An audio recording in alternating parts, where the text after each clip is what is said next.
Bai, eguardion, bertaratutakoei, hasiera emango diogu Foru Kontratazio Zentralaren bilera honi.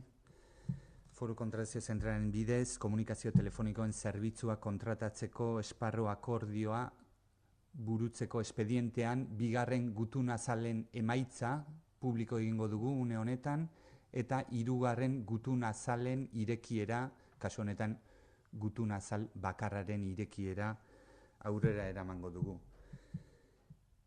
Pasaden aste artean, bigarren gutun azala ireki izan, lizitatzaile bakarra dugu, bertaratutakoak zeate Euskalteleko ordezkariak, eta pasaden aste artean ireki izan bigarren gutun azala.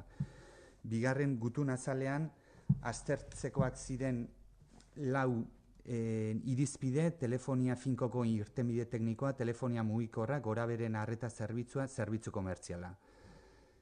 Teknikoi pasa diogu, teknikoak txostena eman du, eta Foru Kontratazio Zentralak ontzat ematen du, eta beraz, pleguekin bat datorrela ondorioztatu du. Beraz, une honetan, hirugarren gutun azalaren irekiera aurrera eramango dugu.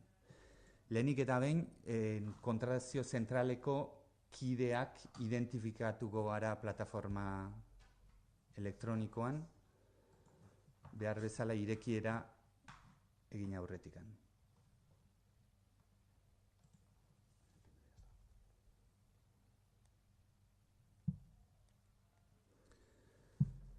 Identifikatu bitartean, gogoraraziko dugu, hirugarren gutun azalean bi irizpide daudela kontutan, batetikan prezio globala eta terminal mugikorrena, 148ko ponderazioakin, kasu honetan ponderazioak ez du zer esan handirik, eta bigarrenik deien prezioen proposamen ekonomikoa.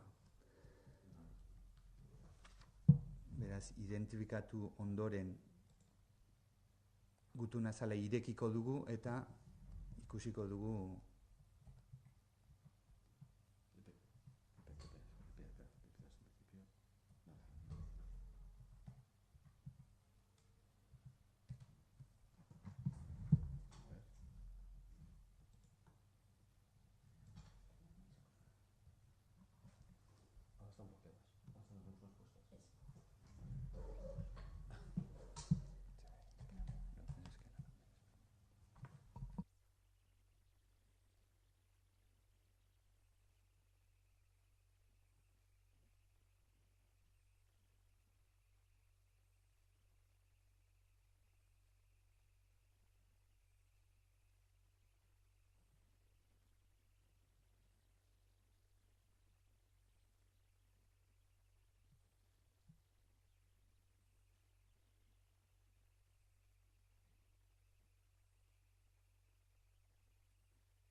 eta Euskaltel S.A.ren eskaintza kontzeptu honekiko da 264.000 eta 70 €,67. La oferta económica de Euskaltel S.A. en este primer concepto es de 264.070 €,67.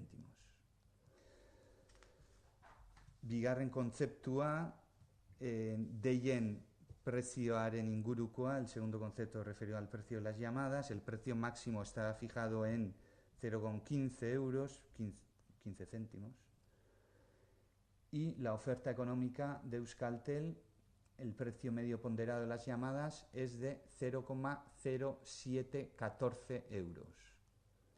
Bataz besteko deien prezioa da 0,0714 eurotako. Beraz, prezioak enpleguetan jarritako maksimoak betetzen ditu, beraz, foru kontratazioen zentralak egin beharreko revisioak egin ostean proposatuko du espedientearen esleipena Euskaltel S.A.ren alde. Ez dakit zerbait esateko hori zuten edo... Bueno, besterik gabe amaitutzat emango dugu aktu hau.